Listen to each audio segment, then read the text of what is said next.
Happy Sunday, Monarchs. This is Dr. C coming to you from the principal's office today, October 17th.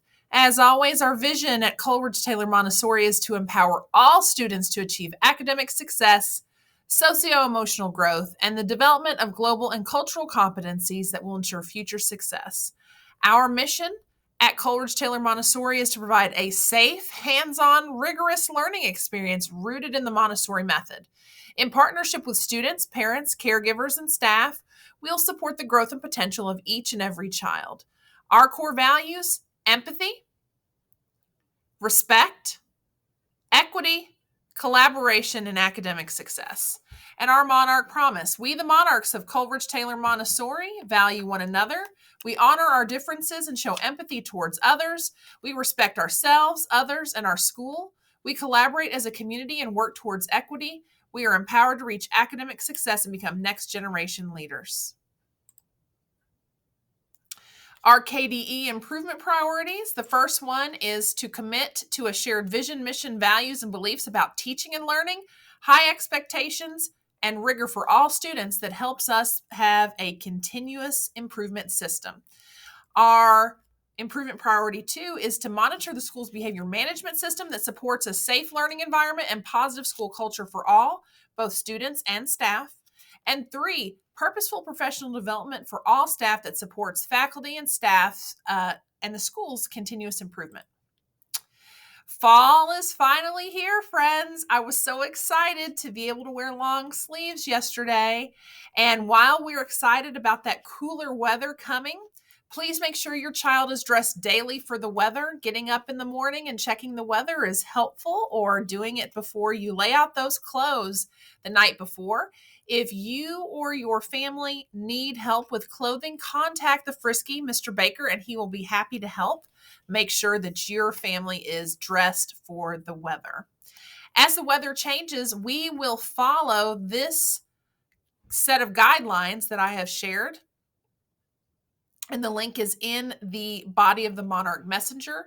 We will make sure that we follow the wind chill based on this green chart area right here. And then we'll also monitor the weather when it's warm based on this green area here on the heat index. And we will do that unless the district tells us otherwise. So if you have questions about that weather guide, please let us know. And we are happy to talk to you about it. If your child has a health condition that keeps them from going outside, please contact the main office so that we can get that correct documentation from your child's pediatrician.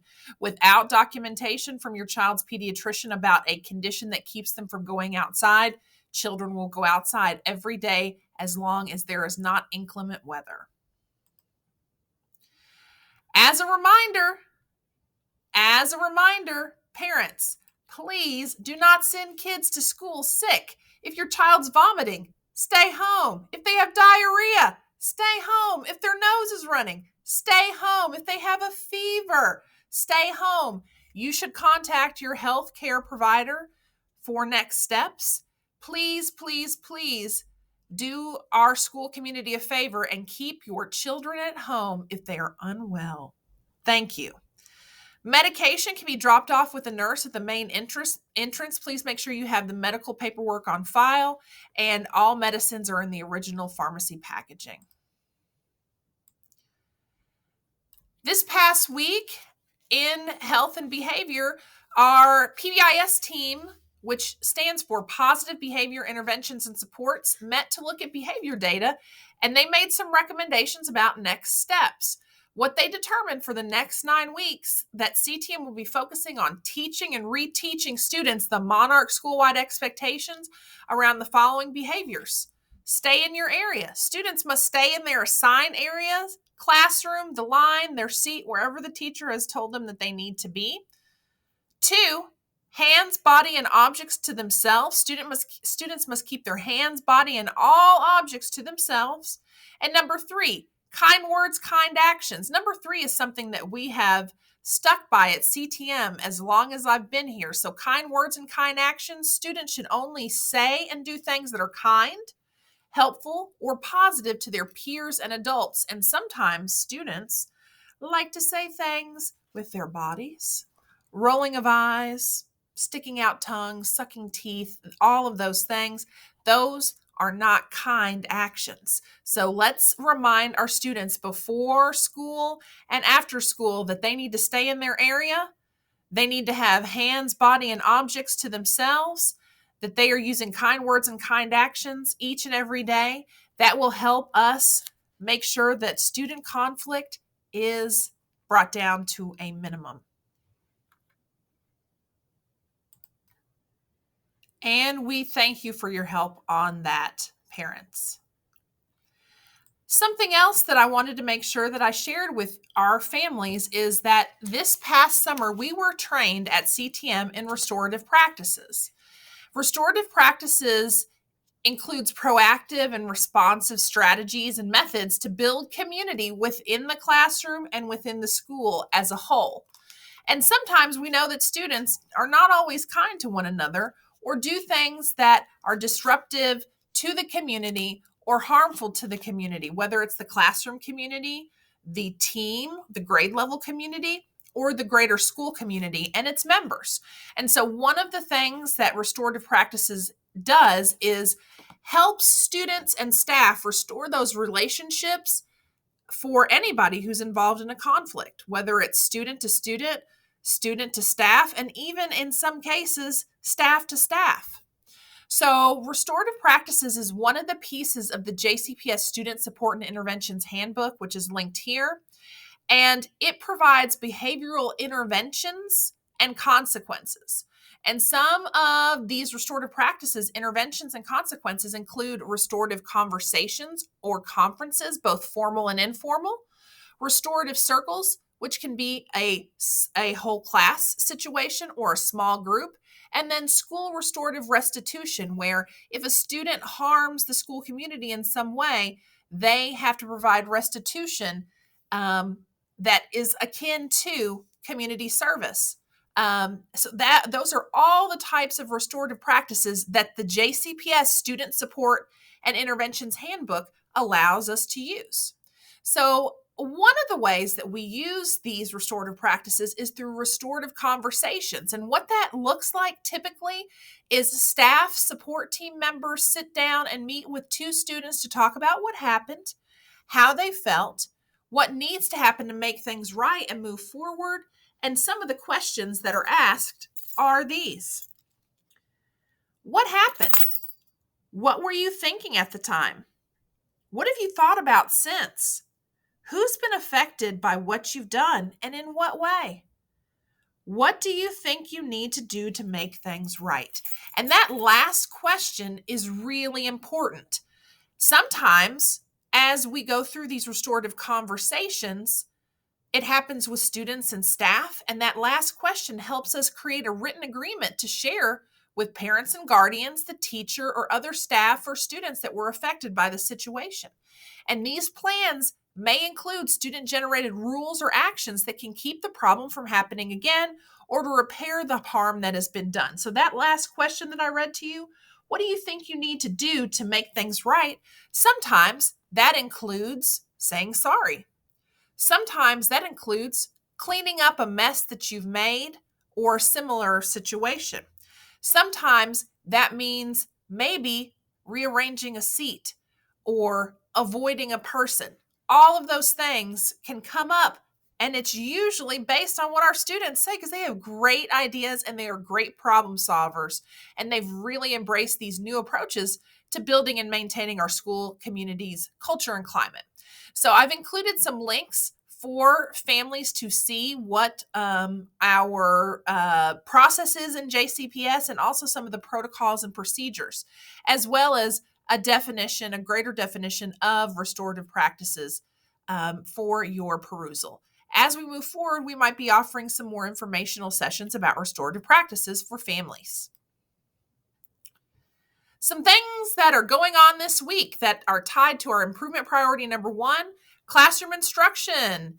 We're making sure that it's rigorous. We're continuing to develop that workshop model in the classroom with guided reading, writing, math workshop. Win time, we're still working on our plan to get that together. So hopefully that'll start at the end of October. And then if your child's been out on quarantine, those Chromebooks must come back. The Chromebook and both pieces of the cord. So you should have a Chromebook and 2 pieces of the cord that you send back when students come back to school. If you have a Chromebook from last year, whether you were at CTM or another school, that Chromebook needs to come back because it is not operational and the district has requested them back. So please return those. We appreciate you doing that. We talked last week about the dangers of social media. Please know that social media is still something that we know that our school-age students, our elementary-age students, do not need to have. If you have a child that has a TikTok account, an Instagram account, a YouTube account, or anything like that, please know that you are in violation of those community guidelines in those social media websites and apps, because students should be 13 years old or older in order to have one of those accounts. And we talked about some of the negative impacts of social media, the violence, aggressive behavior, sexual content, body image, and self-esteem issues, and physical health and school performance. And we also talked about some of the challenges that we've seen on TikTok that have been in the news. Thank you so much for saying something to your child about social media. Thank you for limiting their access to technology unsupervised. Thank you for restricting their access to social media. And thank you for having conversations about what's appropriate to talk about at school and at home, to do at school and do at home. And a reminder, if your student, after your parent-teacher conferences, the teacher indicated that your student needed some help in reading, the best thing that you can do is read for 20 minutes at home every single night with your child, to your child, sitting next to your child, however it works for you. But reading at home, a book, is the best way to make sure that you can get your child back on track with those reading skills. Another thing we reminded you about, if your students hear or see anything that does not follow classroom expectations or rules, they need to report it. And we appreciate your support at home. If we provide a consequence at school, it needs to be coupled with a consequence at home that is age and developmentally appropriate. That shows that we are all on a team. And if you need help with that, please let us know. We're happy to support. Some important dates. Test to Stay starts this week. So what that means is that if your child has been identified as being a close contact to somebody who tested positive for coronavirus, you can take a test every evening in order to make sure you can come to school the next day, okay? You don't have to fill anything out to take part in this option, but you do need to go to one of the drive-through testing sites. The Test to Stay option is not something that can happen at CTM with testing at CTM. You have to go to one of the JCPS sites, and if you go to that link that's there, you will be able to access that, okay? If your child has tested positive, Test to Stay is not something that they can do.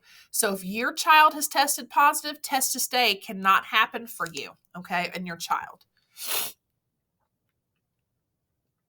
You can pre-register for that. So please know that pre-registering for those drive-through testing sites is available, and the link is here.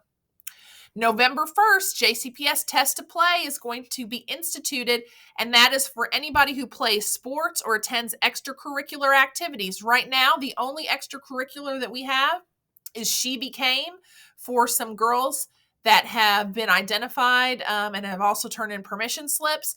We will have additional extracurricular activities that will be starting on November 1st, the week of November 1st. If your child is to participate, they must have completed, and you must complete the weekly COVID testing consent, okay? If you have questions about that, you can reach out to me or Mr. Baker. Mr. Baker is the contact for extracurriculars. November 15th through 17th, we're going to have our KDE 2-day review. Details will follow on that.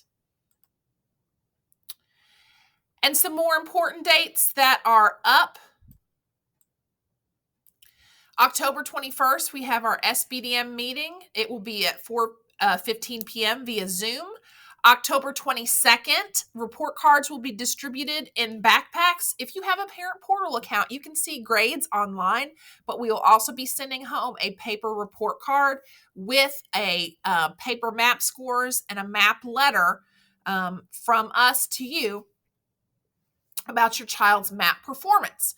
Now, what the map test is the measure of academic progress. And that tells parents and students and teachers what that child's instructional level is compared to their same age peers.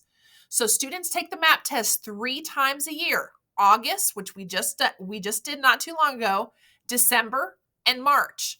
MAP helps us know how a child is growing in comparison to their peers and at what rate. It also helps teachers know exactly what to teach your child at the right time, and it's a great Montessori tool. October 27th is Fall Pictures. Online orders will be taken at this time, and there was also some paperwork that went home last week that can help you make sure that you can order your child's school pictures, but we will not be accepting cash on the day of. Okay? As a reminder, if your kid has been in contact or your family has been in contact with a positive COVID case or is tested positive, you should notify the school immediately. Either the school nurse Toya, or myself will follow up with you. Remember, we have Wild Health Wednesdays every Wednesday. Students can be tested. Staff also are being tested. You can complete that consent form online. It is not the same consent form as the test to stay consent form. So there are 2 different consent forms. One is the test to stay consent form, which is a little earlier in the slideshow and a little earlier in the newsletter. And then this Wild Health Wednesdays is a different consent. As a reminder, students must wear a mask over their nose and mouth at all times unless they have a mask waiver on file. Last week, we had a parent pull up in front of the school, let a kindergartner out, threw the backpack into the street. Please do not double park. It is unsafe. Please do not double park. It is unsafe for your car, yourself, and your child. Do not double park. Please and thank you. And our reminders that are weekly are at the bottom of the newsletter. Please go back and check that out. If you have questions, you know how to get a hold of us. Have a great, magical Montessori week. If you need anything, please reach out. We're more than happy to support. We appreciate you being part of our school community, and we thank you for listening. Have a great week.